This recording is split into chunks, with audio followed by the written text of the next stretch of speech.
So, what's up guys? Good evening. Nandito pala ngayon ako sa guys, sa barangay. Nagpa-blatter ako guys sa kasama ko kasi biniro ko siya guys. And then napikon siya. Hindi ko alam na pikon pala siya. Kaya yun guys, nangyari sa amin. Sa biro-biro lang, grabe na biro-biro namin kung ano-ano lang yung pinag-usapan namin. Tapos niya sinabi sa akin may problema pala siya. Sabi ko sa kanya, sana buddy, sinabi mo nga may problema ka para hindi kita pwede magbiro-biro. Kung nagsabi ka ng maaga buddy, hindi tayo naghantong ng ganito. Okay. Sa oras sa alas 11, pinablatter ko siya sa barangay kasi binunutan niya ako ng baril. Okay lang sana kung hindi niya ako binunutan. Sana sinabihan niya ako nga, buddy, pwede wag muna ako biruin kasi may problema ako eh. Kaso hindi siya nagsabi guys eh. Kaso hindi ko rin naramdaman niya na pikaw na pala siya. Yun guys, binunutan niya ako ng baril. Buti pinigilan ko guys. Kaya yan guys, nagbablatter ako sa barangay. Tsaka pares kami yung dalawa natanggal sa sa trabaho bilang isang security guard. Real talk po sa mga sa mga security guard, sana hindi matulad do sa amin na nagka barangayan kaming dalawa. Pero ako mismo talaga siya na nagpa-blatter guys. Ayun, sinamahan ako ng ang kilala ko nga nagtatrabaho sa sa barangay. Kailangan natanggalin daw ate. Siya una tatanggal. Sana buddy, wag mo ulitin sa iba buddy ha. Mahirap talaga ganon. Biro lang, wag lang bunutan ng baril. Mahirap yan. Kasi mga kapayad na dyan. Sana kung pikon kayo, magsabi kayong maaga na buddy, pwede wag muna akong biruin kasi may problema ako. Yun sana. Hindi lang mangbunot ka ng bigla. Dapat biro lang. Mahirap yan eh. Tapos may CCTV pa guys. Hindi ko pwede ipakita yung mukha niya guys. Kaya guys, nagharapan kami dyan guys. Nag-interview ako dyan sa sa tanod kung ano talaga yung nangyari. Habang nagpa-blatter ako guys, nag-antay kami sa sa body ko duty. Night shift yung dalawa. Kaya yun guys, nagpa-blatter ako. Sobrang inis ko na eh. Tapos pagod pa, antok, buyat tingnan mong tsura ko, sobrang haggard.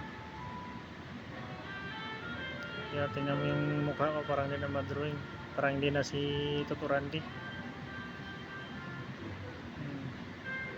Hindi ko naayos sa pag-video guys kasi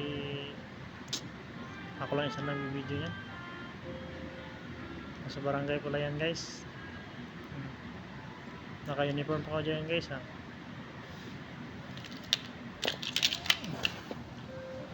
Kaya pasensya na kayo guys ha, ingay ito guys. Pero okay naman yung tugtog makaantok na naman Yun guys, balik tayo dyan sa guys, habang antay kami sa sa ipa-blatter ko. Kasi sabi ng barangay dyan niya, kailangan daw kami maharapin ng dalawa kung ano talaga yung nangyari. Pero sabi niya sa akin guys, binunutan daw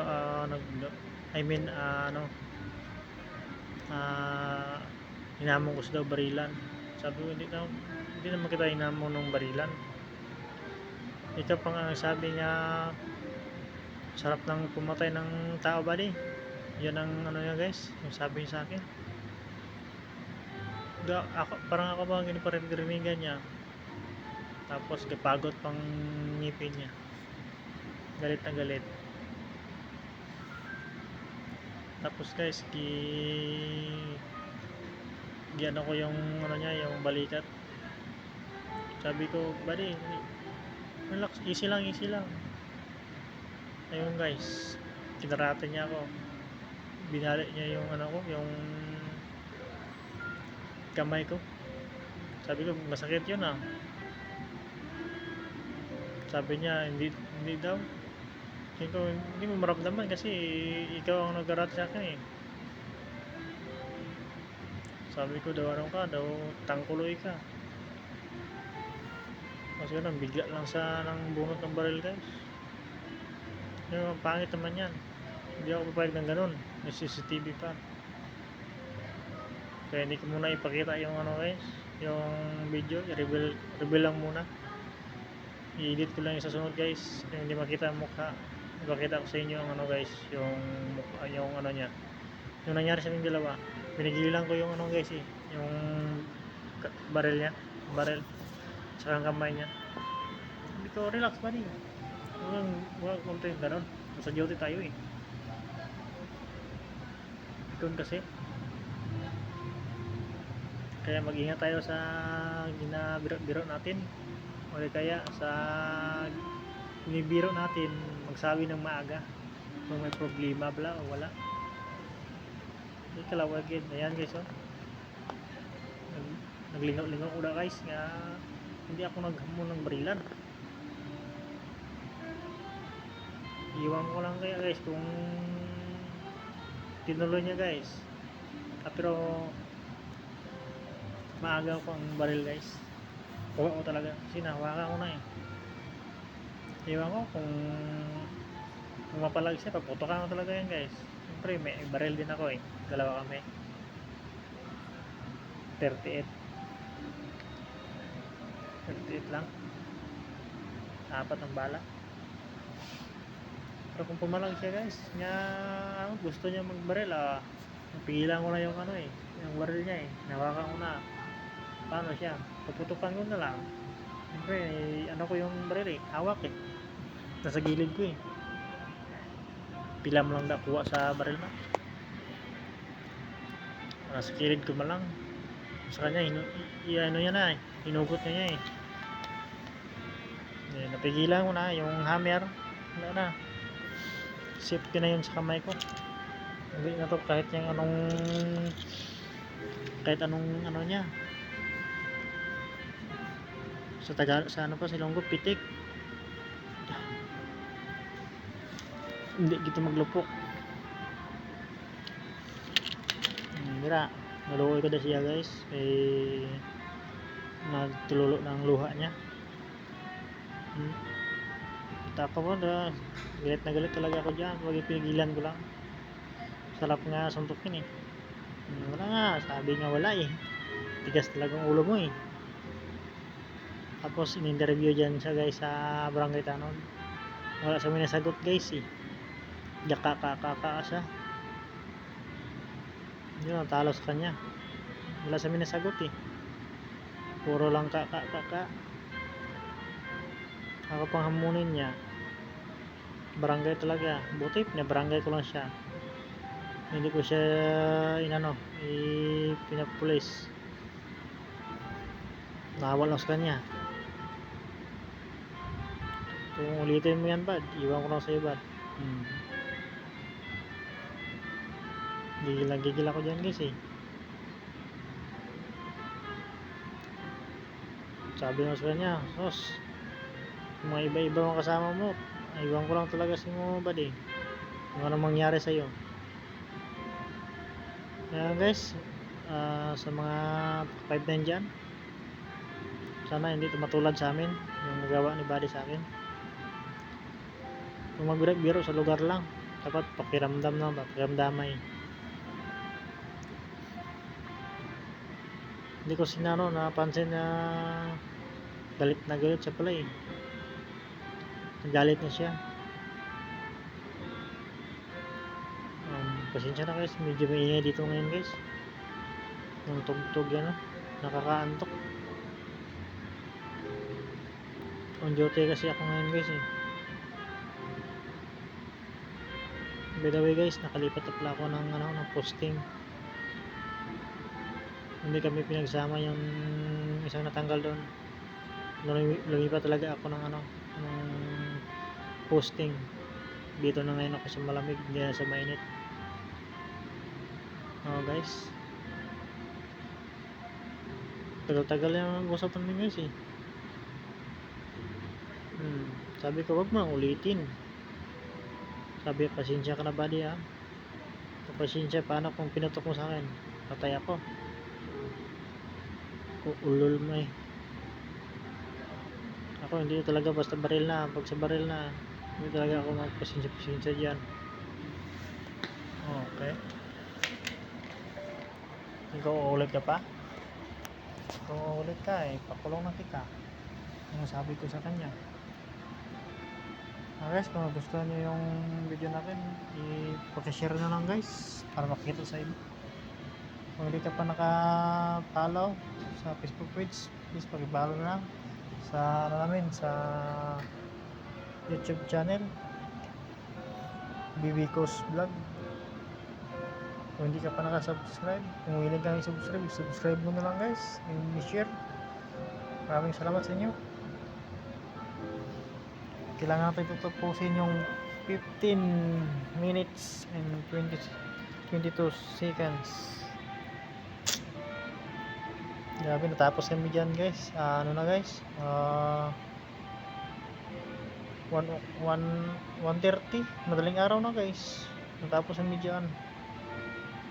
Then dumuti ako ulit. Start ako yun guys eh. Ano yan, lingguhan kami street. Grabe ako, wala akong tutulog dyan eh. Pag umalis niya yun guys, nag-alerto na ako guys. Sinamahan sa doon ng tanod. Kinuha yung mga gamit niya doon sa barracks at lahat ng gamit niya kinuha doon. Galit na din ng yung presidente sa subdivision. Kaya pinakuha lahat. Sinamahan sa doon sa mga tanod, dala sakyan. Pinaalis. Ako naka-duty pa rin guys. Siyempre siya may mali eh. Kahit niya pikon niya sa akin, hinahayaan ko lang siya eh. Grabe nga pagbiro-biro sa akin. Pero siya pikon para. Sus ma. Ay, katulong ko ng ulo mo karon, gago ka. Buang-buang si mo ha. Ba kung sus nako. Kung ako guro ma. Biti ka sa akong gid. Ay, buang ko kilong mo ko guys. Nakainis talaga tong to. Yung body ko nga guard. Wala talaga. Ayun, nagpirmahan kami dalawa dyan guys pagkatapos ng usap.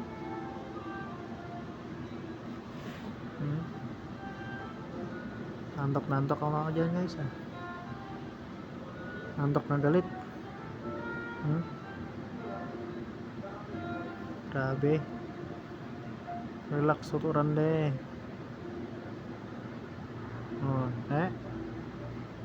Ulit ka pa. Tapos na kami pala dyan guys. Unahin na sa dalhin doon sa tanod papuntang subdivision. Kunin niya yung yung mga gamit niya sa barracks. Tsaka naman nahulid dyan.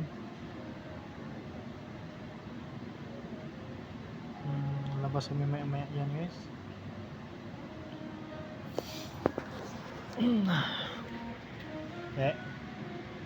Sa mga guard dyan ha, lagi nyo tandaan pag biro ay lang, huwag lang hugutan ng baril, pangit yan. Okay, kung di okay ay sus pasikwatrasod na karon isa. Guys, tapos na kami dyan guys, nalabas na kami dyan. Hindi ko na naka-video na maayos guys kasi nag-focus ako dyan sa ano pag usap yung dalawa hmm. Labas na kami guys sa barangay, tsaka babalik na sa duty. Yan yung tulong sa akin yung barangay Tanod. Nalikot ang camera, hanggang dito lang guys. Thank you for watching, bye bye.